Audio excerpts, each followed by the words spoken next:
Hi friends, நம்ம பார்க்க போகிற திரைப்படம் பேர் கடக்கன். இதை டைரக்ட் பண்ணது சஜில் மப்பாட். ரைட்டிங் கிரெடிட்ஸ் போதி, சசிகுமார் மப்பாட், சஜில் மப்பாட். இதில் நடித்தவங்க பார்த்திங்கன்னா விஜய் கிருஷ்ணன் ஏபி, மணிகண்டன் ஆர் ஆச்சாரி, ஹரிஸ்ரீ அசோகன்,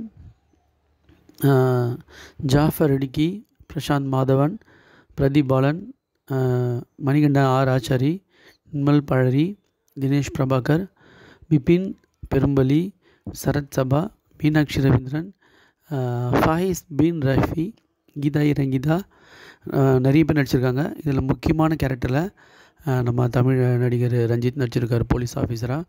இந்த படத்தோட கதைன்னு பார்த்திங்கன்னா, ஜுல்ஃபின்ற ஒரு யங் கேரக்டரு, அவங்க அப்பாவோட ஐதர் அலி, நீலாம்பூர்ன்ற ஊரில் என்னென்னலாம் ப்ராப்ளத்தை அவங்க ஃபேஸ் பண்ணுறாங்க, அந்த கிராமத்தில் வந்து என்னென்ன ப்ராப்ளம்லாம் ஃபேஸ் பண்ணுறாங்க.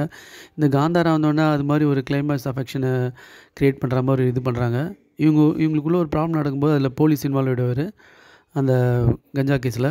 அப்போ அந்த ரஞ்சித்துக்கும் இவங்களுக்கும் நடக்குது என்னன்றது தான் படத்தோட கதை. படம் ஃபுல்லாக பார்த்திங்கன்னா ஃபைட்டு தான். அந்த ஒரு சீனும் ஃபைட் வந்து ஆக்டிவாக சூப்பராக எடுத்துருக்காங்க.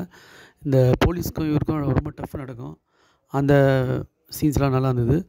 ரஞ்சித்தை ஒரு இடத்துல அடிச்சிடுவார் ஹீரோ. அப்போ வந்து பார்த்திங்கன்னா ஒரு கட்டு போட்டு இருக்கும்போது போலீஸ் ஸ்டேஷனில் மறுபடியும் அடி வாங்குவார். அந்த சீனு எல்லாமே வந்து ஃபைட் சீக்வன்ஸ் தான். கடைசியில் அந்த காந்தார எஃபெக்ட் கொடுத்தது. அந்த அவங்க கிராமத்தில் இருக்க அந்த இது அப்படியே உணர முடிஞ்சுது. ஸோ இந்த படம் வந்து பார்த்திங்கன்னா ஒரு ஆக்ஷன் சீக்வன்ஸ் படம் தான். ஆனால் ட்ராமா ஜானலில் லாஸ்ட் சீன்ஸ்லாம் வந்து கொஞ்சம் ஆக்டிவாக இருந்தது. ஹீரோயினோட இதெல்லாம் ஒன்றும் அவ்வளோ இது சொல்கிற மாதிரி இல்லை. இதில் மெயின் இது வந்து பார்த்திங்கன்னா ஹீரோவும் அந்த போலீஸ்க்கும் நடக்கிற டஃப்பு ஃபைட்டு. படம் ஃபுல்லாக ஃபைட்டு தான். அந்த ஃபைட்டு ஒரு சீன் நல்லா இருந்தது. போலீஸ் ஸ்டேஷனில் அடி வாங்கும்போது அவர் அவமானப்படுத்தும் போது எல்லாமே வந்து பார்த்திங்கன்னா ஆக்டிவாக இருந்தது. Thanks friends.